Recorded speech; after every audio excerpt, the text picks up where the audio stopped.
오늘 우리에게 주시는 하나님의 말씀은 여호수아 22장 1절에서 34절 말씀입니다. 그때에 여호수아가 르우벤 사람과 갓 사람과 므낫세의 반쪽 지파 사람들을 불러놓고 그들에게 일렀다. 당신들은 주님의 종 모세가 당신들에게 명령한 것을 모두 지켰고 또 나에게 순종하여 내가 명령한 모든 것을 다 지켰습니다. 당신들은 오늘까지 이렇게 오랫동안 당신들의 결례를 저버리지 않고 주 당신들의 하나님이 명하신 것을 성심껏 다 지켰습니다. 이제는 주 당신들의 하나님이 약속하신 대로 당신들 결례에게 안식을 주셨으니 당신들은 이제 주님의 종 모세가 요단강 동쪽에서 당신들에게 준 당신들 소유의 땅 당신들의 거처로 돌아가십시오. 제사장 비느하스와 회중의 대표자들 곧 그와 함께 간 이스라엘의 천천만만 백성의 가문 대표들이 르우벤 자손과 갓 자손과 동쪽의 므낫세 자손의 그 말을 듣고 기뻐하였다. 제사장 엘르아살의 아들인 비느하스가 르우벤 자손과 갓 자손과 동쪽의 므낫세 자손에게 말하였다. 당신들이 이번 일로 주님께 반역한 것이 아니기 때문에 우리는 오늘 주님께서 우리 가운데 계심을 알았소. 이제 당신들은 이스라엘 자손을 주님의 손에서 건져내었소. 제사장 엘르아살의 아들인 비느하스와 백성의 대표들이 길르앗 땅에 있는 르우벤 자손과 갓 자손을 만나본 다음에 가나안 땅으로 돌아와서 이스라엘 자손에게 그대로 보고하였다. 이스라엘 자손은 그 보고를 듣고 기뻐하면서 이스라엘 자손의 하나님을 찬송하였다. 그래서 르우벤 자손과 갓 자손이 거주하는 땅으로 쳐 올라가서 그들을 멸하자 하는 말을 다시는 하지 않았다. 르우벤 자손과 갓 자손은 이 단을 일컬어 주님께서 하나님이심을 우리 모두에게 증명함이라고 하였다. 아멘. 하나님의 말씀입니다. 여러분의 가정과 우리 교회 공동체에 하나님의 평화가 충만하시기를 축복합니다. 참 안타깝지만 우리 성도의 가정 안에도 불화가, 또 교회 공동체 안에도 다툼과 분열이 참 많이 있습니다. 그러므로 우리가 어떤 일이 있어도 하나 되어지는 것에 대한 훈련을 꼭 해야 합니다. 우리가 하나님의 백성이라면 가정이나 교회 공동체에서나 어떻게 하면 하나 되어 살 수 있는지, 어떻게 하면 하나님의 평화를 누릴 수 있는지를 배워야 되고 훈련받아야 합니다. 이게 하나님의 백성다운 일입니다. 하나님이 이스라엘 백성들에게 가나안 땅을 주셨는데 땅만 주신 게 아니었습니다. 하나님은 가나안 땅을 점령하는 과정을 통하여 이스라엘 백성을 하나님의 백성답게 훈련하셨습니다. 그러니까 요단강을 건널 때도 그냥 건너게 하지 않으시고 먼저 믿음으로 한 발을 내디디고 그리고 요단강을 가르시고, 여리고성도 그냥 무너뜨려 놓고 들어가라 하지 않으시고 먼저 하루에 한 바퀴씩 7일째는 7번을 돌게 하신 다음에 여리고성을 무너뜨리시고, 아간의 죄를 하나님이 아주 엄히 물으시고, 그리고 갈렙의 믿음 하나님이 쓰셔서 헤브론 산지를 주시고, 그렇게 가나안 땅을 정복해 나가는 과정이 이스라엘 백성다운 훈련이기도 했고, 그리고 도피성을 만들어서 살인자라도 품을 수 있는 마음, 레위 지파를 두시고 그 레위 지파를 섬기면서 하나님과 관계를 늘 점검하게 하시고, 그렇게 하셨던 하나님이 이 여호수아 22장에서는 민족이 하나됨을 지키는 훈련을 시키셨어요. 오늘 우리에게 주시는 굉장히 중요한 교훈입니다. 가나안 땅이 이제 다 정복되고 7년 동안 가나안 정복 전쟁이 마쳐지고 여호수아가 요단 동쪽편의 땅을 얻었던 르우벤, 갓, 므낫세 반지파 그들에게 돌아가도 된다. 거기에는 아내와 아이들이 있어요. 남자들, 장정들, 군인이 될 만한 사람들만 이 요단강을 건너 가나안 정복 전쟁에 참여했거든요. 약속을 잘 지켰고 가나안 정복은 이제 이루어졌습니다. 그래서 이제 그들에게 집으로, 땅으로 돌아가라 그러면서 감사하다, 약속을 지켜주어서, 그리고 축복했어요. 그리고 이제 자기 땅으로 돌아가서는 하나님의 말씀을 잘 지키고 살라고 신신당부하고, 그리고 이제 가나안 동쪽편 세 지파가 자기 땅으로 돌아가게 된 겁니다. 여러분, 그때 분위기가 어땠을까요? 얼마나 감동이었겠고, 함께 7년 동안 전쟁을 같이 했는데 이제 그들이 자기 땅으로 돌아가니 그들이 서로 끌어안고 얼마나 눈물도 흘리고, 수고했다, 가서 잘 살으라, 뭐 이런 축복도 하고 그러면서 헤어졌겠죠? 네.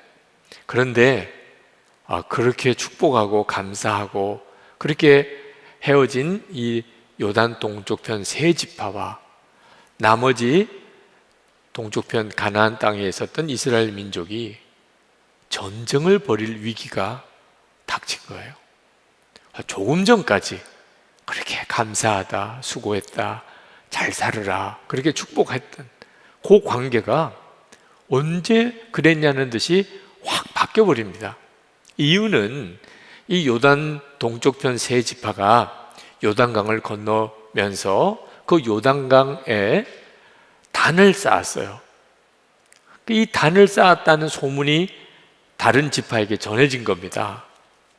다른 지파가 얼마나 화가 났는지, 아니 하나님의 제단은 실로에만 있습니다. 하나님의 제단은 한 곳밖에 없어요. 그런데 요단 강가에 또 제단을 쌓았다는 거야. 그 말은 다른 신을 섬긴다, 우상 숭배한다, 그런 뜻과도 같으니까. 이게 얼마나 하나님이 진노하시는 일인가. 이제 우리 또 다 죽게 생겼네. 그래서 안 되겠다. 그래서 그들과 전쟁을 해서 그들을 다 멸하려고까지 작정을 한 거예요.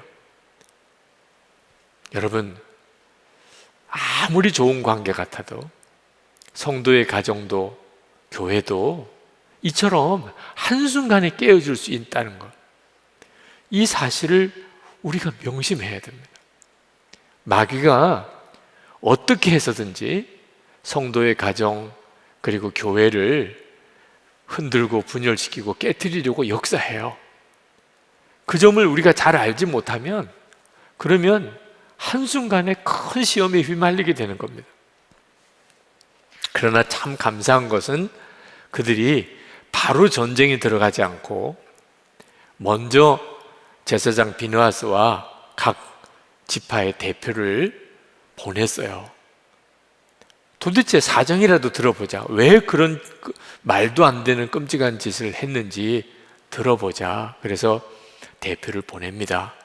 그래서 비느하스가 가서 왜 우리가 이렇게 화가 났는지, 왜 전쟁까지도 불사하겠다고 했는지 이유를 설명해요. 두 가지 사건을 이야기합니다. 하나는 바알 부올 사건이에요. 민수기 25장에 나와요. 이스라엘 백성들이 모압 땅에서 그들의 우상 숭배하는 일에 동참합니다. 그리고 그 모압 여인들과 음행을 해요.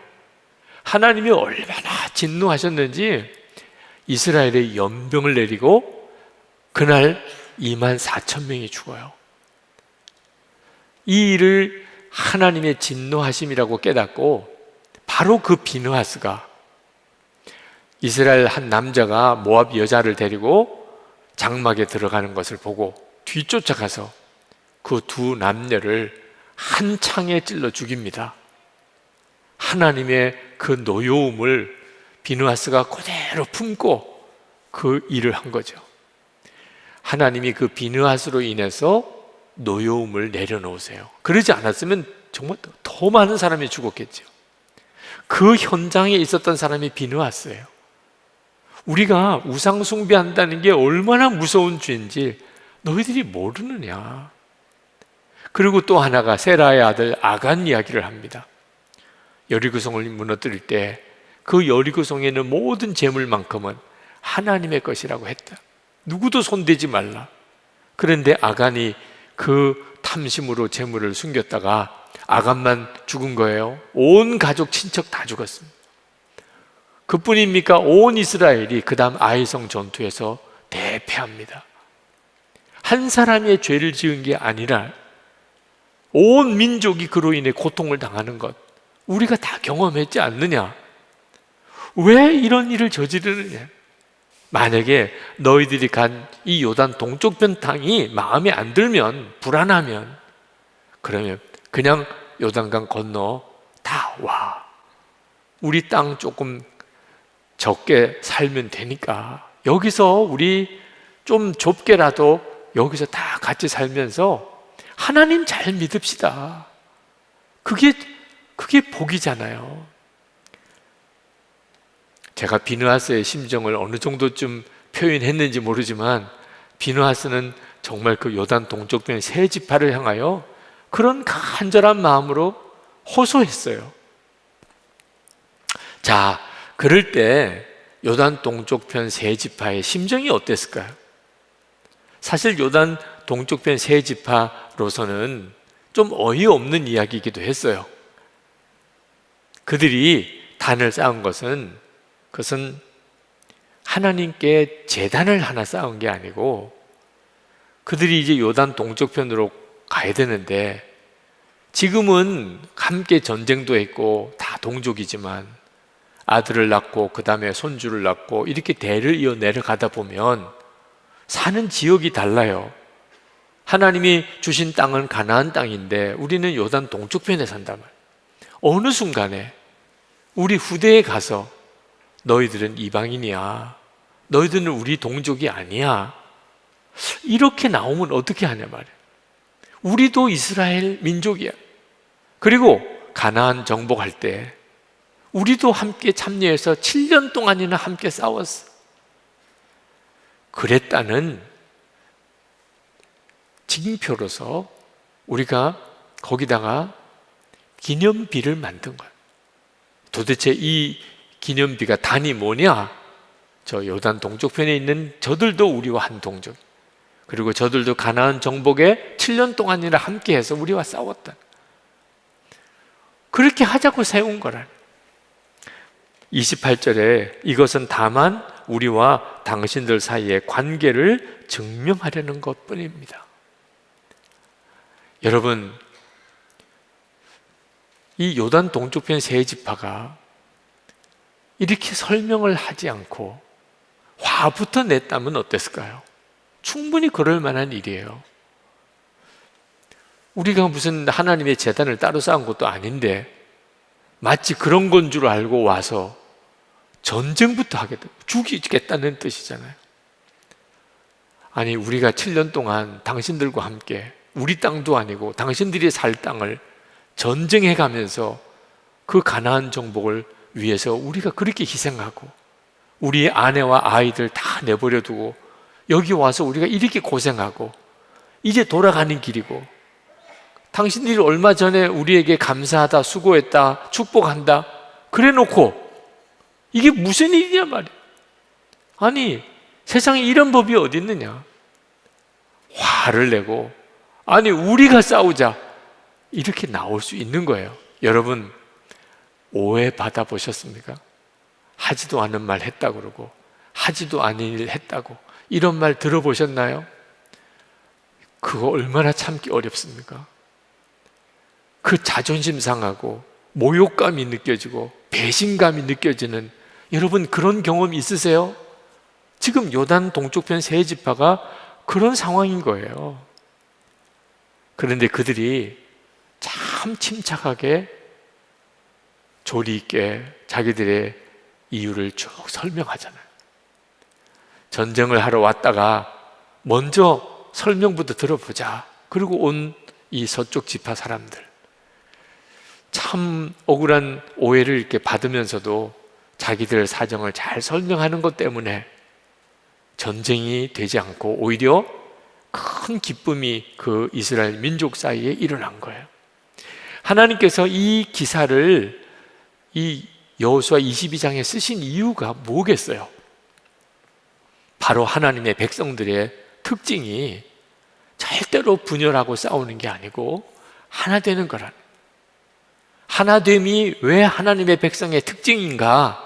하나님의 속성이 하나됨이에요. 성부, 성자, 성령이 일체이신 거예요. 여러분, 우리가 동기가 선하다고 항상 다른 사람들이 좋게 받아들일 수 있는 거 아니라는 거, 그 사실 명심해야 합니다. 지금 요단 동쪽 편의 세 집 하나, 나머지 집 하나 다 하나님 잘 믿어보자는 거예요. 요단 동쪽의 세 지파도 우리 후손들도 다 이스라엘 동족이라는 것을 인정받고 싶고, 우리도 가나안 정복에 함께 동참했음을, 그것을 꼭 기억하고 싶은 거예요. 서쪽 지파는 무슨 일이 있어도 하나님 뜻 어기면 안 된다, 또 다른 제단 만드는 이런 끔찍한 일은 짓지 말자, 다 하나님 잘 믿자는 거예요. 그런데 참 보세요, 하나님 잘 믿자는 것 가지고 싸우는 일이 생기잖아요. 가정에서도 남편과 아내가 서로 다투고 가족들끼리 미워하고 갈라지는 일, 교회 안에 성도들이 모여서 함께 교회를 이루고 그렇게 신앙생활을 하는데 교회 안에 이런저런 이유 때문에 싸우고 다투는 일이요, 꼭 나쁜 일만으로 되는 게 아니라는 거예요. 가만히 감정을 드러내지 않고 귀 기울여서 상대방의 이야기를 다 들어보면 싸울 일이 아닌 게 거의 대부분이에요. 근데 우리는 일단 먼저 싸우고 보는 거예요. 화부터 내고 보는 겁니다. 일단 오해부터 하고 나가는 거예요. 자기 주장만 내세우는 거예요. 만약에 그 이스라엘 지파들 예수 동행 일기를 썼었다면 어땠을까? 그 생각이 번쩍 나더라. 저는 목회하면서 목사와 담임 목사와 부목사 사이에도, 목사와 장로님 사이에도 서로 마음을 알기가 어려울 때가 있어요. 그래서 예수님과 동행하는 일기를 쓰면서 나눈 방을 갖게 된 거예요. 일기를 서로 쓰면서 서로의 마음을 알아가기 시작. 그게 교회가 하나 되는 일에 얼마나 놀라운 역사가 일어났는지. 여러분, 항상 우리가 조심해야 될 것 중에 하나가 말입니다. 말. 거의 대부분의 공동체가 분열하고 시험 드는 이유가 말 때문이에요. 말 가지고 오해가 되고 그게 소문이 되고, 그래서 돌이킬 수 없는 분열이 오는 거예요. 만약에 이스라엘 동쪽편 사람들이 단을 쌓은 것에 대해서 오해하는 말이 누군가가 퍼뜨렸기 때문에 결국은 그것 때문에 서쪽 지파 사람들이 전쟁도 불사하겠다고 일어나게 된 거죠. 사실도 아닌 이야기를 퍼뜨린 거죠. 저들이 하나님께 또 다른 제단을 쌓았대요. 이게 전쟁을 일으키게 된 거예요. 만약에 서로 설명 듣지 않고 싸우기부터 했다면 이보다 기가 막힌 일이 어디 있겠어요. 그래도 감사한 것은 찾아가서 이유를 말해달라, 그리고 그런 이야기를 들을 때 화부터 내지 않고 우리가 이래서 제단 쌓았다, 그렇게 서로 설명하니까 해결이 된 거잖아요. 우리도 우리 사이에 이 말 퍼뜨리는 사람을 참 조심해야 돼요. 이 사람이 정말 문제예요. 알아? 너 소문 들었어? 야, 내가 이번에 이 사실을 알았는데 어쩌면 이럴 수가 있어? 이런 식으로 말해주는 사람, 꼭 귀를 이렇게 붙잡고 너만 알아야 돼, 이거 나가면 큰일 나, 이렇게 말해주는 사람, 이제부터 그런 사람 말 듣고 그래, 그런 좋은 소식을 들려줘서 고마워, 이렇게 나가면 안 되는 거예요. 말하지 마. 그런 소문 옮기는 말은 나에게 하지 마요. 사실인지 아닌지 우리 당사자에게 확인해 보자. 서로가 조심시켜야 돼요. 여러분, 가정도요, 교회도요, 말 한마디로 뒤집어지는 거예요. 이 점을 항상 명심해야 합니다. 말 소문내는 사람, 이 사람을 정말 조심해야 돼요. 여러분 스스로도 그런 일에 쉽게 휘말리지 않아야 하고, 그리고 더 중요한 것은 이런 시험과 갈등이 생겼을 때 무엇보다도 우리가 먼저 감정으로 대하거나 섣불리 반응하지 말고 주님을 바라봐야 됩니다. 저는 이 이스라엘 동쪽 지파가 그런 전쟁을 하겠다고 서쪽 지파 사람들이 몰려왔을 때 차분하게 대응한 것이 참 놀라워요.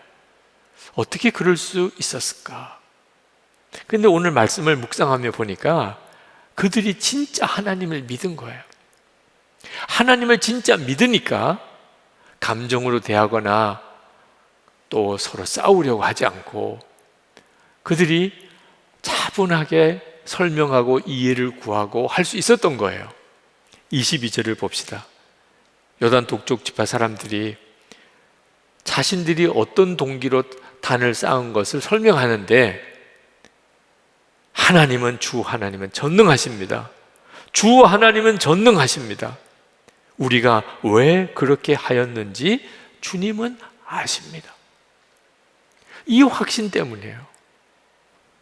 만약에 동쪽 지파 사람들이 다른 의도가 있었다면 아마 이렇게 말을 못했겠죠.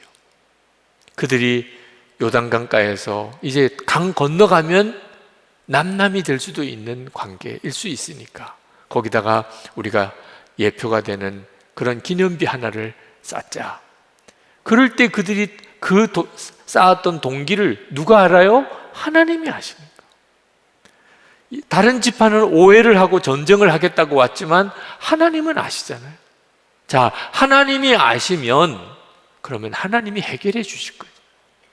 왜? 그 서쪽 지파 사람들도 다 하나님 믿는 사람들. 그래서 22절 하반절에 같은 이스라엘 결례인 여러분도 알아주시기를 바랍니다. 하나님이 아시니까. 하나님은 모든 걸 다 아세요. 그러면 여러분도 하나님을 믿으니 하나님도 여러분을 이해시켜 주실 것이라고 저희들은 믿습니다. 여러분, 이 믿음이 얼마나 중요하죠. 우리도 오해받을 때, 말도 안 되는 말을 들을 때 억울하다, 분하다, 참을 수가 없어.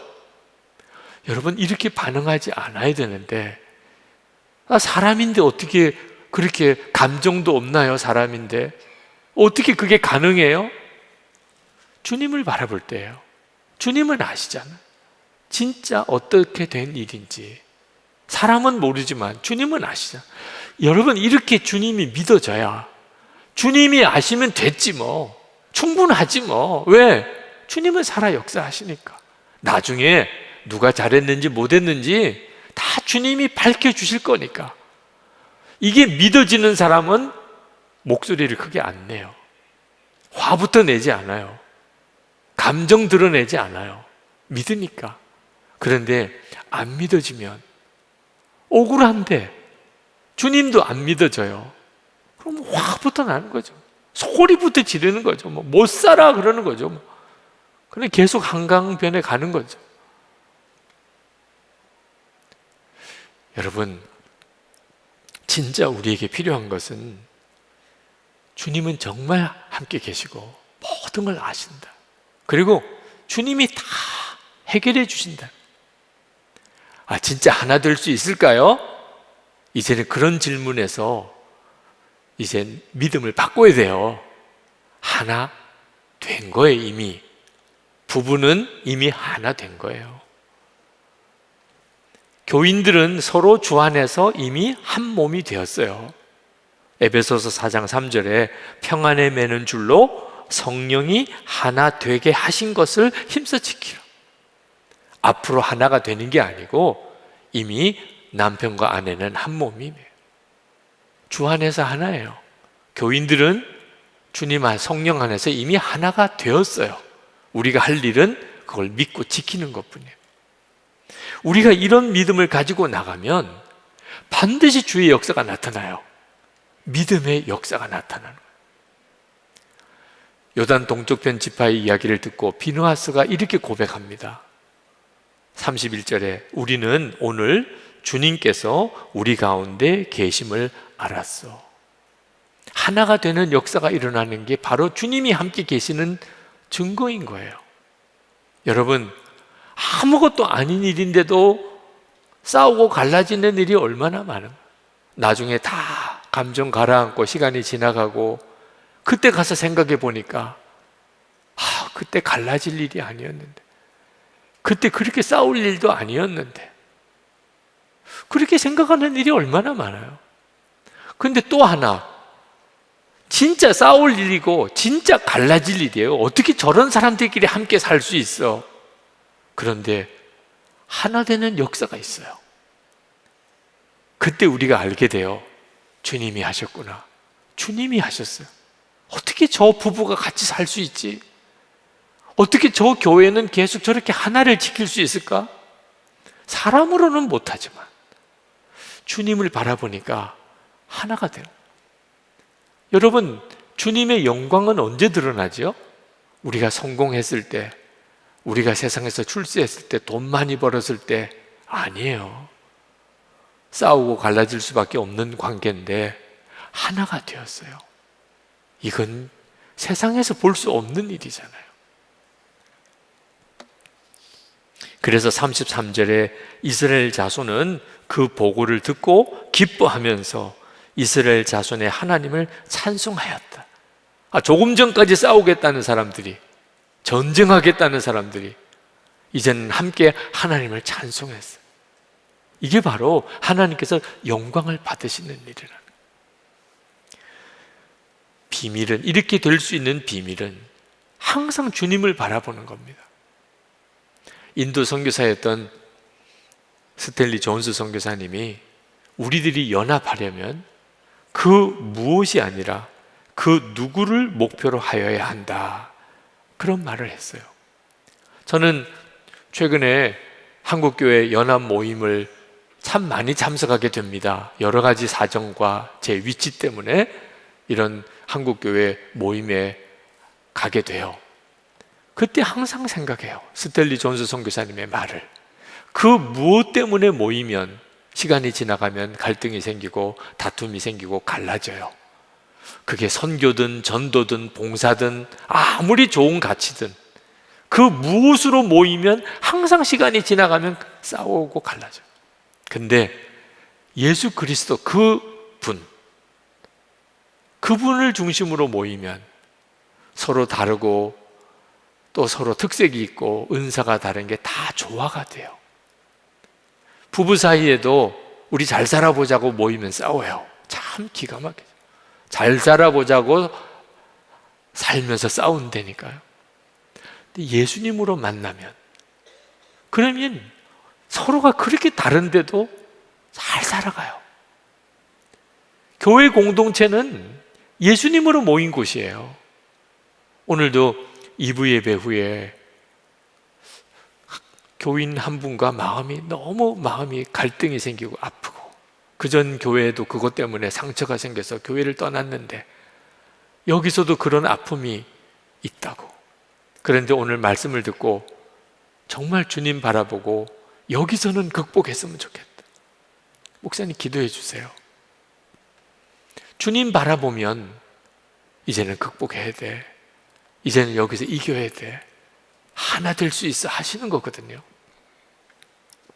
사도 바울은 고린도 교인들에게 서로 싸울 거면 성찬 받지 말라고 그랬어요. 싸우고 성찬 받으면 그게 그에게 화가 돼요. 고린도전서 11장 20절에 그런즉 너희가 함께 모여서 주의 만찬을 먹을 수 없으니, 이 정도로 심각한 거예요. 누구 미운 사람 있고 내가 누구와 싸우고 그러면 성찬, 나 누구랑 싸웠으니 성찬 못 받습니다, 이렇게 나와야 된다는 거예요. 이건 사도 바울 개인 이야기가 아니에요. 예수님이 하신 말씀이에요. 마태복음 5장 23절 24절에 그러므로 예물을 제단에 드리려다가 거기서 내 형제에게 원망 들을 만한 일이 있는 것이 생각나거든 예물을 제단 앞에 두고 먼저 가서 형제와 화목하고 그 후에 와서 예물을 드리라. 오늘 여러분은 그냥 이렇게 예배 드리겠으니 뭐 어쩔 수가 없지만 다음에는 누구랑 싸우면 예배 오면 안 돼요. 하나님 안 받으시니까 그 사람하고 화해한 다음에 그리고 예배 와야 돼요. 다음 주부터는 아무도 안 나올까 봐 걱정이 되기도 합니다만 주님은 예배 드리지 말라는 데 초점이 있는 게 아니고 하나님께 예배 드려야 되는데 그러면 내가 풀어야지, 그 사람과의 화해해야지, 이런 자세를 가져야 될 정도로 이 문제는 심각하다는 거예요. 이번에 장로 수련회를 하면서 장로님들과 책 한 권을 같이 읽었어요. 프랜시스 첸 목사님이 쓰신 Until Unity, 오늘 설교 제목입니다. 예수로 하나 될 때까지. 그 제목의 책을 같이 읽었어요. 왜 그 책을 읽었나? 우리 선한목자교회도 한순간에 깨어질 위기가 항상 있어요. 예수로 하나 될 때까지. 이건 우리에게도 매우 중요한 제목이에요. 여러분 가정이나 또는 교회 공동체에 시험이 생기고 위기가 왔다면 이 프랜시스 첸 목사님의 예수로 하나 될 때까지 이 책을 꼭 한번 읽어보세요. 여기 이 책 속에서 프랜시스 첸 목사님이 하나님 앞에 참 두려운 마음으로 회개하는 부분이 나옵니다. 134페이지부터 나옵니다. 제가 그 부분을 요약해서 읽어드릴게요. 나는 이제 분열을 일으키기가 두려워졌다. 고린도전서 3장을 다시 연구한 결과 최근에 내가 의식적으로나 무의식적으로 교회 분열에 일조하는 말과 행동을 했던 상황들을 돌아보고 깊이 회개하였다. 고린도전서 3장 16절 17절에 나와 있는 하나님의 경고만큼 두렵고 떨리는 말씀은 없다. 너희는 너희가 하나님의 성전인 것과 하나님의 성령이 너희 안에 계시는 것을 알지 못하느냐. 누구든지 하나님의 성전을 더럽히면 하나님이 그 사람을 멸하시리라. 하나님의 성전은 거룩하니 너희도 그러하니라. 하나님이 그 사람을 멸하시리라. 이 말씀이 얼마나 심각한 것인지를 항상 기억해야 한다. 거룩한 성전에 대한 하나님의 열정은 맹렬하며 형제 자매에게 던진 모든 부주의한 말은 심판을 받을 것이다. 그리스도를 자랑하는 말 외에 우리의 입에서 나오는 모든 자랑은 분열을 일으키고 성전을 더럽힌다. 하나님, 우리를 불쌍히 여기소서. 저는 정말 머리를 바닥에다가 그렇게 대고 기도한 적이 여러 번 있었어요. 그 기도는 제 진액이 빠지는 기도. 정말 눈물 범벅이 되고 콧물 범벅이 되고 몸이 땀에 저는 그런 기도예요. 그 기도는 어떤 기도냐? 제 뜻을 포기하는 기도. 예수님께서 겟세마네 동산에서 기도하실 때 땀방울이 핏방울이 되도록 기도하셨다고 하셨는데 그때 그 기도도 마찬가지였어요. 아버지 하나님, 나의 원대로 마시고 아버지의 원대로 하옵소서. 그렇게 기도하실 때 천사들이 와서 도왔다고 그랬어요. 그리고 십자가의 길을 가실 수가 있었죠. 여러분, 우리도 그런 기도를 해야 될 때가 와요. 내 주장, 내 고집, 내 생각, 내 감정, 내 자존심, 그 자체를 다 꺾어버리는 기도. 그렇게 기도를 해야 되니까 진짜 머리가 바닥에 닿도록 정말 온몸에 땀이 흐르는 눈물의 기도가 나오더라고요. 근데 참 놀라운 것은 그렇게 기도하고 나면 그러면 하나님께서 하나가 되게 하세요. 용납 못할 사람, 해결 안 될 문제, 진짜 답답한 거 다 포기해버리고 싶은 거, 이제는 끝인가 봐, 악만 받쳐오고 그게 해결이 돼요. 그리고 정말 놀라웠게 하나님의 영광이 드러나요. 지나고 나면 그때 정말 잘했다, 그런 길을 가게 되더라고요. 여러분, 여러분의 가정, 또 우리 교회 공동체에 마귀가 그냥 손 놓고 있을 리 없어요. 어떻게 해서든지 뒤집어 놓고 깨트리고 망가뜨리고 싸우고 그렇게 한다니까요. 그러니까 여러분이 그 분별 못했다가는 반드시 당해요. 화부터 내고 안 할 말 하고 주워 담을 수 없는 행동하고, 그리고 나중에는 마귀가 깔깔깔대고 웃는 그 비참한 상황에 빠져버리는 거죠. 그러니까 항상 명심해야 돼요. 절대로 마귀가 원하는 대로는 안 한다. 마귀 좋아하는 거, 마귀 계획대로나 절대로 안 한다. 말하고 화내고 싸우고 감정 드러내고 다 마귀가 원하는 거예요. 너 자존심도 없니? 야, 너 이렇게 무시당해도 괜찮겠어? 야, 그냥 한순간에 그냥 뛰어내려. 그러면 다 끝나. 절대 그렇지 않습니다. 주님 바라봐야 돼요. 항상 주님 바라봐요. 주님께 먼저 물어야 돼요. 요단 동쪽 지파 사람들, 주님께 먼저 묻고 기도했다면 아마 서쪽 지파 사람들에게 먼저 그 이야기를 하고, 그리고 기념비도 세웠을 거예요. 문제가 될 게 없죠.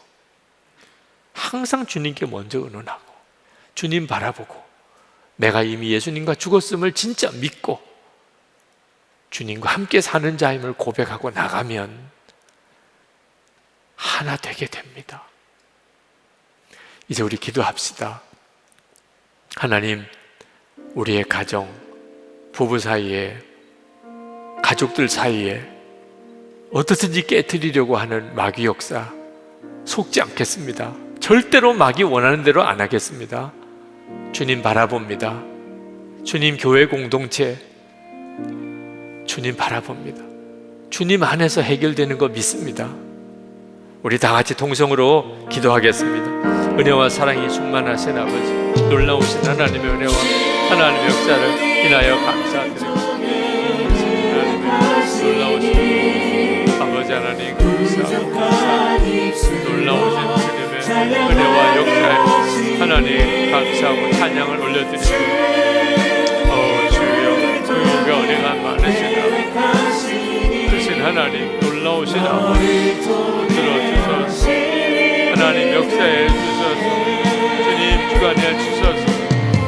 하나님의 왼쪽 놀라운 하나님 역사를 따라가기 원합니다. 하나님, 불가능할 것 같은 하나님 화해와 치유가 일어나게 하시고, 가정에 살고 하나님 우리 교회 공동체가 살아나는 역사 일어나게 하여 주시옵소서. 주 예수님 들어주소서. 하나님 역사해 주소서. 아버지 하나님, 왜 이렇게 마음의 감정이 자꾸 격해지는지, 어쩌면 이렇게 화나고 분하고 억울한 일 그렇게 많다고 느껴지는지, 섭섭한 마음, 억울한 심정, 하나님 가정에서도 성도들 사이에 교회 공동체 안에서도 끊임없이 우리 안에 일어나는 이 분노, 그리고 미움, 그리고 마음의 상처로 인해 하나님 너무 고통스럽습니다. 그러나 오늘 말씀을 읽으면서 주님의 우리의 심령을 회복시키시고 주를 바라보는 눈을 새롭게 열어주시고 우리가 마귀에게 속지 않게 하시고 그리고 주님을 따라가게 하시니 아멘으로 받습니다. 주님만 의지합니다. 이미 예수님과 함께 우리는 죽었고 주 예수님의 생명으로 삽니다. 주님, 내 뜻을 십자가에 못 박았습니다. 주님 원하는 역사를 이루소서. 우리의 가정에 놀라운 화해, 평화를 주시고 교회 공동체 안에 모든 시험이 떠나고 하나님의 영광만 드러나게 하옵소서. 오늘도 하나님께 예배하고 마음을 다하여 주님께 예물 드린 성도, 11조와 건축원금, 감사원금, 선교원금, 구제원금, 주님께 구별해 드린 성도들의 그 심령의 중심을 주님 받아주소서. 어디서든지 하나님을 영화롭게 하며 살게 하시고 육신의 강건함, 놀라운 치유를 주시고 가정의 하나됨, 은혜를 주시고 성도들의 일터에 복을 주소서. 돕고 베풀고 나누며 살게 하소서. 하나님, 우리나라가 하나님을 경외하는 나라로 그런 지도자들이 세워지고, 그리고 하나님의 법이 온 나라 모든 영역에 하나님의 법이 통하게 하소서. 우리 민족이 하나 되어 복음으로 통일되고 북한 주민들에게 살 길을 열어주시고 자유를 주시고, 김국기 목사님, 김종훈 목사님, 최충길 선교사님, 장문석 집사님 속이 석방되는 역사도 주시옵소서. 세계에 퍼져 있는 이 코로나19 재앙이 그치고 하나님 새 부흥이 일어나게 하소서. 주를 바라보는 눈들이 다 열리게 하시고 막혔던 선교의 문도 새롭게 활짝 열리게 하여 주옵소서. 좋으신 우리 구주 예수 그리스도 이름으로 간절히 기도합나이다. 아멘. 우리 다 일어나셔서 찬양하겠습니다.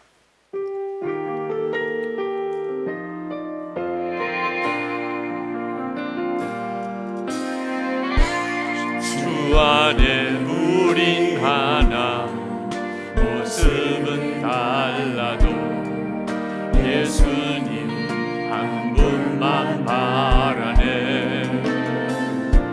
사랑과 선행으로 서로를 격려해 따스함으로 보듬어 가리.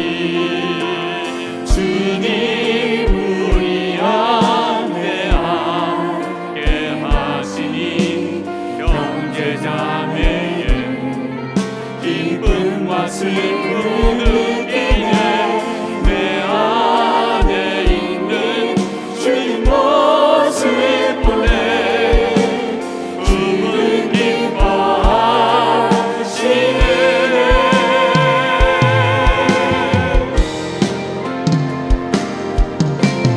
주님 우리 통해 계획하시니 부족한 입술로 찬양하게 하시니. 주님 우리 통해 계획하시니 너를 통해 하시는 기대. 주님 우리 통해 계획하시니 부족한 입술로 찬양하게 하시니. 주님 우리 통해 계획하시니 너를 통해 하시는 기대.